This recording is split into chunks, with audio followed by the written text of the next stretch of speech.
सामान्यतः भन्ने गरिन्छ बोल्न पाउनु पनि प्रजातन्त्र हो, तर वास्तवमा बोल्न पाउनु मात्र प्रजातन्त्र होइन।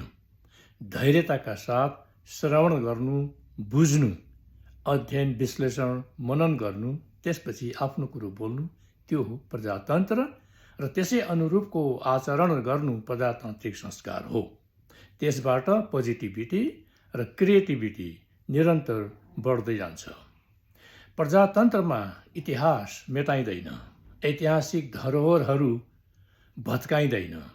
इतिहासको स्मरण गरिन्छ, सम्मान गरिन्छ र आवश्यकता परेको बखतमा मार्गदर्शनको लागि इतिहासको प्रयोग पनि गरिन्छ र ऐतिहासिक धरोहरहरूको संरक्षण सम्वर्धन गरिन्छ।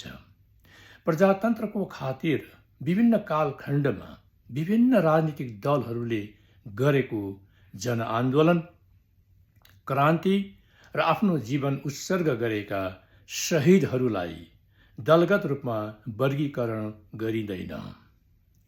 ती सम्पूर्ण आन्दोलनहरू, क्रान्तिहरू र शहादत प्राप्त गरेका शहीदहरूलाई देशको इतिहासमा अंकित गरिन्छ।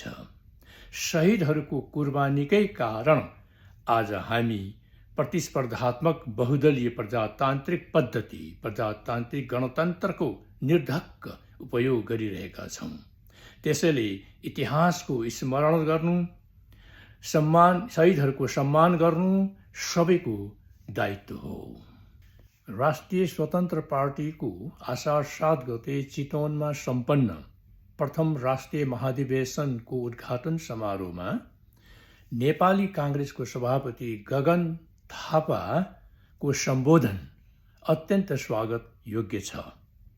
प्रजातन्त्रको स्थापना, संरक्षण, सम्वर्धन र संस्थागत विकासमा निर्णायक नेतृत्व गर्दै इतिहास रचेको जनतामा आधारित दल नेपाली काङ्ग्रेसको सभापति गगन थापाको त्यो सम्बोधन अभिभावकीय अभिव्यक्ति होइन।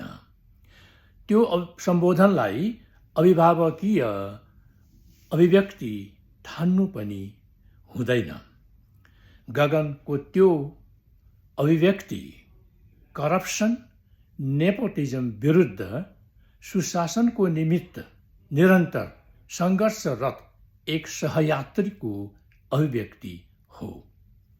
गगनको त्यो अभिव्यक्ति बाल काङ्ग्रेसदेखि पार्टी सभापतिसम्म आइपुग्दा पार्टी भित्र बाहिर, सरकारमा रहँदा नरहँदा प्रत्यक्ष परोक्ष आफूले देखेको, भोगेको, सङ्घर्ष गरेको आफ्ना अनुभवहरूलाई यथारूपमा खुला हृदयले आत्मालोचना साथ सेयर गर्नु भएको हो।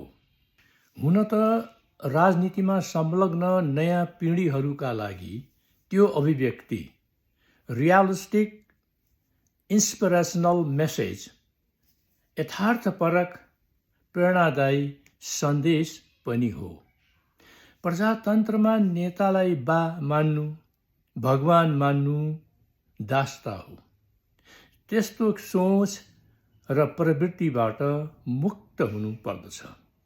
नेपाली काङ्ग्रेसभित्र यस्तो सोच र प्रवृत्ति भएका नेताहरू अझै पनि हुनुहुन्छ भने उहाँहरूलाई खोपीको बा, खोपीको भगवानको रूपमा स्थापित गरिदिँदा बेहतर हुन्छ। किनकि जनताको सोचमा निकै परिवर्तन आइसकेको आजको अवस्था छ। अबको राजनीति सोचे भन्दा निकै पेचिलो, चुनौतीपूर्ण हुने निश्चित छ। त्यसैले गगनको सभापतित्वमा नेपाली काङ्ग्रेस जरोदेखि टुप्पोसम्म सुदृढ हुँदै पूर्ण क्षमता र पूर्ण गतिमा असरदार ढङ्गले अघि बढ्नु अति आवश्यक छ। जय मातृभूमि, जय नेपाल।